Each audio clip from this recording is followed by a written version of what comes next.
Good morning. It's time to get in touch. Brought to you by Geisinger Muncie and Jersey Shore. State-of-the-art healthcare close to home. Every week, this public affairs show shines a spotlight on people and programs in our communities that improve the quality of life in Lycoming County and beyond. I'm Freddi Hammer, host of InTouch and news director at Backyard Broadcasting. Today on InTouch, we're spotlighting an organization that's been a lifeline in Lycoming County for a long time. They continue to be a cornerstone of compassion in our community. And joining me today is an example of that, Jen Rempe. Hello, you are the Director of Development and Community Engagement for the American Rescue Workers. Hi. Hey, Freddi. How are you? Really good. Nice to see you today. Thanks for having me. November is Homeless Awareness Month. We're really coming up on this season of cold weather. Oh, all of a sudden it's winter. Doesn't it feel like that? And then Absolutely. We worry about people that are out in the cold, people that are hurting and hungry and homeless. You don't really see people out. They're not on the road. There's not anybody that's really hanging around, but it's there and it's quiet, and we have to be sure that we're looking. That's exactly right, Freddi. Homelessness is an invisible problem. I was just talking to somebody this week where, if you go to a place like San Diego, you might see it more because the weather is nice, obviously. It's just more visible. Whereas in a place like Pennsylvania where it gets cold, it's always an invisible problem. Yeah. But it's also, like you said, quiet and invisible because we have done our very, very best to provide shelter for people who are facing homelessness or who already are homeless. Yeah. They're sleeping in their cars. They're sleeping down by the river. There's encampments in different places around the city, but you're right, you don't see it. Mm-hmm. And so it is truly an invisible problem. With November being Homelessness Awareness Month, we do want to make sure that people are recognizing the fact that it is out there. We have 3 shelters that provide 69 beds every single night. Okay. And while our programs aren't sort of the drop-in kind of program, they are programs nonetheless that provide safety and shelter for people. Of those 3 shelters, 2 are emergency shelters. We have Saving Grace over on Campbell Street, and that is a 30-day men, women, and children shelter. There are 24 beds in there. And there's always, unfortunately, a wait list. I was going to say, is it full all the time? Absolutely, it is. Especially at this time of year, people are coming in from the cold. If they're sleeping in their cars, they're having to keep their car running intermittently overnight. And unfortunately, children are part of that, where if somebody is evicted and they lose their house for one reason or another, maybe they're couch surfing through the week, maybe they're staying in their cars on the weekends or vice versa. There's a lot of folks, too, that just call up their parents and say, hey, can I live in the garage for the winter? Mm-hmm. And so springtime, we see a lot more homelessness at American Rescue Workers because parents may say to their kid, their grown kid, well, you lived in the garage all winter or you lived in the camper, but now you got to scoot, if you're not going to get your life together. And so we see that a lot in the spring. But right now, people are getting ready to hunker down. Our beds are always full. Our other 2 shelters, one is a men's emergency 30-day shelter, and it's a transient shelter. So it's very much a moving clientele. There are only 6 beds in that shelter. And then our big one, which is a long-term shelter, it's a men's long-term work therapy program. It's called the Fresh Start program. Okay. It is a phased program where men learn how to work. They get a job with us in our own internal ecosystem of all of our thrift stores, our warehouse, or maybe our food pantry. And they're learning how to work with others. They're learning how to work with a supervisor. They're learning those soft skills that sometimes aren't taught or learned along the way. They do attend devotions. All of our residents in all of the shelters do attend devotions in the morning at 8 o'clock in the morning. And part of that is to build a schedule. Sure. That's the first piece of getting their life back together and on the road to stability and permanency, right? We want them to eventually, whether they're living at Saving Grace for 30 days or they're living at Fresh Start, we want them to be in a place of permanency so that they have that security and they have that safety, because there's lots of research out there and I'm not going to go through all that stuff. But if you don't have a place to put your head in the evening or during the day, if you work 3rd shift, you're less likely to go to work. You're not getting rest. You're not getting rest. Maslow's hierarchy of needs, which we all learned in, elementary school. Right. Food, security, and shelter, right? Like those are the basic needs. And that's what we do. We've been doing this for 91 years, Freddi. Yeah. And then at the end of the day, if we can help save them, we've done our job. That's our mission. Can you recognize that, or see they need our help? Or do you wait for people to come to you to ask? They come to us. Yeah. And it might be their mom calling. It might be their friend calling. I get phone calls from friends and colleagues. Hey, I saw this person. I talked to this person. I was on the Riverwalk, or there's this lady living in a camper or in a tent, or they have to want to be in the program. I see. Because we're not just a drop-in shelter, there are program requirements. And if they're not willing to commit to those, like in the Fresh Start program, the men's work therapy program, there are a lot of rules. The first 30 days, it's what we call a blackout period, where they're not allowed to leave our campus. And of course, they go to their medical and doctor appointments and behavioral health. Those sorts of things are, of course, honored.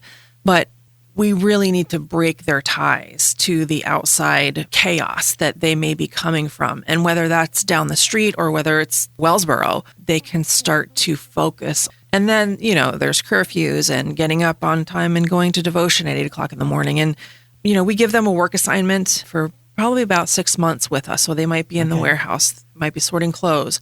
They might be on one of our trucks. We have 11 trucks that go out to all of our 9 thrift stores. And for those 6 months, they're really working on themselves. In our Fresh Start program, they have Monday night classes that they have to go to. It might be budgeting. It might be learning how to read your credit score. We bring in people from all different kinds of organizations. We bring in a landlord to help them understand why the lease says the things that it does. Basic home repairs. How do you find a stud in the wall? It might be HIV/AIDS awareness, health education, diabetes, all those sorts of things. And those classes are mandatory in the first phase.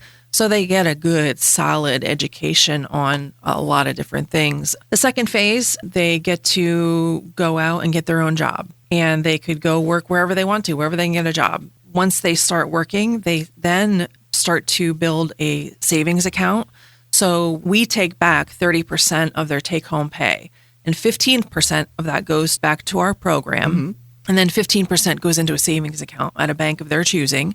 We help them find the right bank for them. And then the third phase, they are continuing to work and continuing to live in our shelter. They are allowed to volunteer with us. But the most important then is we help them start to look for a home, for an apartment. And, it's really hard for folks to get housing right now. So the deposit, you have to come up with $4,000 to get a place that's decent. Exactly. A lot of the apartments are priced out of the quote unquote affordable range. Yeah. If you're making $10 an hour or maybe even less, minimum wage, and you have a kid or two, or, you're trying to save up for a car, like it's almost impossible. Once they save $1,500, we match that with $500. Amazing. So that they can use that for the security or first months, whatever. And hopefully they've learned, how to save. And then American Rescue Workers provides them with the basic necessities in their home, a sofa, kitchenette. It's all fulfilled through the donations and the stores and things like that.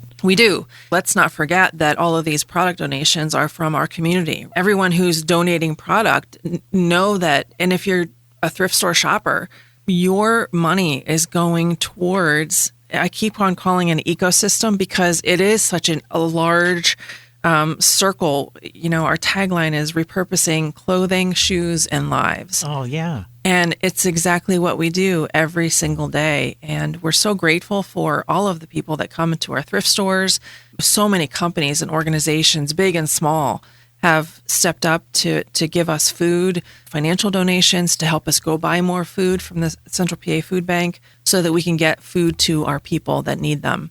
Which brings me to, Thanksgiving is coming up. We always do a hot meal on Christmas and Thanksgiving Day. People can drive up to the building. And you don't have to pre-register or anything for however many people are in your home. If you have 5 people there, great. We'll give you 5 dinners to go. And it's already cooked and hot, and it'll taste delicious because our chefs are awesome. That's so great. At American Rescue Workers. Everybody's getting in on it. We just got a donation of, I think, 16 cases of turkeys. We still need a couple more, so if you're thinking about donating your turkey, we can definitely use it. We'll give out about 600 meals for 600 individuals on Thanksgiving afternoon. 12 to 3 is the drive-through. So we're grateful for our community to help support that. How large is your kitchen facility? Do you have room to store, or do you have to take it elsewhere to hold on to it? We do have quite a large freezer and walk-in cooler, so we're able to keep all that stuff. How many people are on deck to cook that day? And do you start at midnight? We have a slew of volunteers that come in over this week, last week, they started coming in. And our chefs started cooking off turkeys because we put it in the cooler. And then we have volunteers that come in this week. They're pulling the turkey. So they'll pull it off the bone so that, all we have to do on Thanksgiving morning is heat everything up. All the stuffing will be ready to go. The sweet potatoes, the mashed potatoes, the corn, the green beans. We have 2 volunteers in particular who make pumpkin pies for us. Wow. And then that's a big kitchen. Well, she just does it at home with her family. And our other volunteers does the same thing. It's an assembly line. If you follow our Facebook page, we always post pictures because they give us these wonderful pictures they've been doing this for years, both families. And then they all come the day before Thanksgiving and deliver the pumpkin pies. We throw them in the cooler. But nonetheless, we still have I think 15 or 16 volunteers currently scheduled to come in on Thanksgiving to help with all this, because what happens is we set up an assembly line and with all the styrofoam containers, and we have volunteers that cart it outside while it's still hot, and then they hand them out to the people that are coming through the line. So it's quite a production. Tell us where the stores are for the American Rescue Workers. Do you have several locations? We do. We have 9 locations. You're going to test me here, Freddi. Canton, Lock Haven, Jersey Shore, Hughesville, Muncie, 2 in Williamsport, Rose Street and Elmira, and Sunbury and Mifflinburg. Ooh, you did it. Did I? Yes, that's 9. Woohoo! I did it. Awesome. It's Elmira Street with the main building for the American Rescue Workers. It is. That's where you go for the turkey dinner. Correct. And that's the drive up with the big hill. Correct. Right on the hill. You got to use your emergency brake that day. Yeah, Rose Street is over there by the Habitat Restore. Okay. Our Sunbury store is a really big one, about 5,000 square feet. It has its own warehouse down there. And so we can take product donations at Sunbury. All the other stores receive their product from our warehouse in Elmira Street. We do product pickups for free. Yeah. You just call our office and we'll schedule a pickup to come to you, whether it's 1 bag or 7 bags and a sofa. We'll come and get it for free. We take product donations in Elmira Street. We encourage people to brave the hill. We know it's not an easy dock, but nonetheless, we can definitely use your unwanted treasures, as we call them. You wore a beautiful yellow coat in here today, and you said that's from the store. It is. It's a Talbot's yellow coat. I wear it every winter because, we all need a little more sunshine here in Pennsylvania in the winter. Clothes are expensive. This is a great way, and people donating beautiful Talbot's items. I know. For a lot less than you'd find. I go down to the Elmira Street store. I work upstairs, and I go down probably twice a week at least. And there's always great treasures in all of our thrift stores. New stuff, used stuff, gently used, Christmas decorations. Yeah, shoes, you name it. Sure. And we're heading toward winter, and we're thinking a little bit about your coldest night of the year, which you did last year, which was a big success. It was. It's a walk at night. Freddi, it's awesome. Coldest night of the year is a family-friendly 5K walk that is designed to emulate being homeless on purpose. It's on February 28th, 2026. It's at 5 o'clock in the evening. We'll start at Lycoming College, just like we did last year near Lamedy Gym, and we'll walk 3.1 miles. And when we come in from the cold is what we really learned a lot from last year, because we break bread together. We had some really great soups and bread last year. And we had a little activity once we came in from the cold. Everybody's rah, rah, rah in the beginning, right? It's cheerleader, it's loud music, everybody gets pumped up. As they embark on the 5K, on the walk, it kind of gets a little bit quieter as the miles and the steps tick by, and that's by design. And by the time they get back to the finish line, which is also near Lamedy Gym, they've had a lot of time to think about what it would be like if they did not get to come in from the cold. And so our walkers come in, our volunteers come in. Lycoming College was such a great partner for us last year and will be this year as well. And the students in the Student Engagement Office helped us come up with a reflective exercise where they kind of thought about what they thought about homelessness before they even started the walk, while they were on the walk and then after the walk. All these little sticky notes got put up on a whiteboard, and it really helped us to understand what it might feel like. We still don't know really what it means to be homeless or to have to live in your car and to try to stay warm overnight, but it's the closest thing we can get. This event is so cool because it happens all over the country. Yeah. And Canada on the same night. What's that website? It's like there's a national website. It's cnoy.com, and you can put in the location Williamsport. If you just land on that page, you'll see all the locations in the United States that are having the event. There's about 60 or 65 locations that are having it this year. Did it grow from last year? It did. Now they're still signing up, folks. Last year there were 6 locations in Pennsylvania. Okay. We were one of them. It does grow a little bit each year. And then in Canada, it's been happening for about 15 years. And so they have, I think, 150 locations that everybody walks. It just brings awareness to homelessness, people that are hungry, people that are hurting. People form teams. So last year we had about 20 teams. Backyard Broadcasting was an awesome team. You guys rocked it. And we had about 20 teams last year, 150 walkers. We raised $20,000 last year, which is so incredible. So we learned that our community really, really does care. To have that many walkers and that many teams on a first-year event was just remarkable. Can you go to the website to get information about Coldest Night of the Year and get information like to be a team or to sign up? Yes, arwwilliamsport.com. And we'll make sure that Coldest Night information gets up there pretty quick. But yeah, we want to save the date for sure. February 28th, and it'll be 5 o'clock in the evening. There's all kinds of fundraising opportunities. And we ask that each team raises at least $500. If you individually raise $150, you get what Canada calls a toque, which is a fun little hat. Yes, it's a fun knit hat. We would call it a beanie or, a winter hat here in America. But in Canada, they call it a toque. And every year they change the design. So if you got a hat last year, it was awesome. It was this really bright yellow and blue with a fun pom-pom on the top.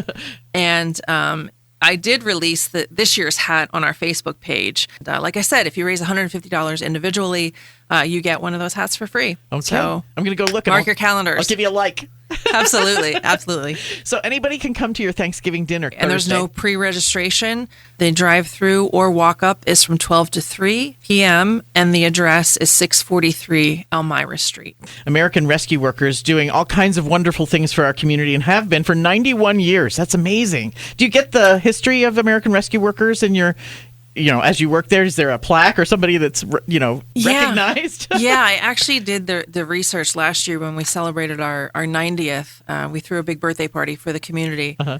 So I was working with the Lycoming Historic Society and the genealogical folks over there. And the way it started is Reverend William Morehart was feeding the hungry and clothing and getting donations and just working with a bunch of churches as far back as 1917 is what I found. But he founded American Rescue Workers, originally was founded in 1934 as the Calvary Rescue Mission. It was named that, we think, because the Calvary Baptist Church donated a little duplex that was over on Edwin Street, which is now kind of overtaken by the Grit and the Sun Gazette building. Back on where Edwin Street kind of cuts off there is where that house was. And back in 1934, it was situated, think dirt roads, horse and buggies. There were some cars. It was just after the crash of 29. Yeah. And so it was not a great economy. It was next door to a livery, which is a huge horse stable. Sure. And it was the livery to what was the Sterling Hotel, which was a huge hotel back then, kind of where the CAC is now. Okay. And on the other side of this little duplex was a tin shop. So it was a blacksmith/tin shop. So dirty, dusty, very loud. And so this little house sat in between all this commotion, and the church gave it to Reverend Morehart. He and his wife lived on one side, and then on the other side, I presume Mrs. Morehart would cook a hot meal for dinner time, perhaps sandwiches and soup at lunch maybe. And in the evening, they would invite men who are down and out on their luck to come in, get some food, wash up, and then, of course, have a little bit of salvation. And then they would give them rest for the evening, let them go upstairs and get some rest. American Rescue Workers was a splinter group from the Salvation Army. Okay. Their motto back in the day was soap, soup, and salvation, which I think would be a really cool fundraiser, where we bring in a bunch of soap, personal hygiene items, break bread together, have some soup, and then we would try to, save some souls. So Reverend Morehart was doing that in 1934. Fast forward to probably around the 60s, it had passed hands, and the colonel at the time was looking to retire, called up the American Rescue Workers, which was headquartered worldwide in Philadelphia at that time. Wow. And they came up, took a look at what we were doing up here. Still, it was called the Calvary Rescue Mission. And that is when the American Rescue Workers shingle went out on the stoop, so to speak, and we became a part of the rescue worker network. At the turn of the century, there were 40, 50 rescue workers up and down the eastern seaboard. We've dwindled. We're down to 3 or 4 now. Williamsport being the largest and the most prolific, I guess, in terms of our programming. So that's kind of the nutshell history lesson of American Rescue Workers. It is absolutely a wonderful legacy. And it is. Look at what you're doing. You continue to help the people. It's really cool when you think about what Reverend Morehart was doing back in 1917 and, then formalized it in 1934 and, all the different places and iterations. We used to have a women and family shelter that was specifically for women. But we've always been sheltering and feeding the hungry, sheltering men. That has always been, like I said, Reverend Morehart was doing it in 1934 and with his wife. And, Pastor Sam and Dawn Aston have been running American Rescue Workers here in Williamsport for 45 years. Wow. And they're retiring. Dawn will retire late January. And as she says, Sam is a little bit younger than her, so he has to wait until June. And we have hired our new executive director. Oh. And he started a couple weeks ago. He's being completely immersed in every nuance of the operation. His name is Ben Hazen, and he is a pastor as well. And we're absolutely thrilled to have him on deck for us. He's executive director in training. And like this week, he's out on the trucks. Last week, he spent the majority of the week learning the ropes in our food pantry, in our warehouse over there. And February 1st, I guess we'll cut him loose. And let him do his own thing. Absolutely. Absolutely. Fly. Yeah. Well, it's the website for the American Rescue Workers, arwwilliamsport.com. Yes. And letting people know that they can come get a free meal on Thanksgiving Day in the afternoon. Community Thanksgiving dinner on Thursday, Thanksgiving Day from 12 to 3. The address is 643 Elmira Street. It's drive-through or walk up. All right, and get our teams together for coldest night of the year, February 28th, and we want to make sure that we remind everybody about that. We'll be talking about that here at Backyard Broadcasting for sure. Yes, we will. Jen Rempe, it's been so great to have you here telling us all about the wonderful services you provide for the community here with American Rescue Workers. You're the Director of Development and Community Engagement for American Rescue Workers. How long have you been at that position? It'll be 2 years in April. Well, you're doing a great job, Jen. Thanks. Thank you so much for coming in and talking to us on InTouch today. Thanks for having me, Freddi.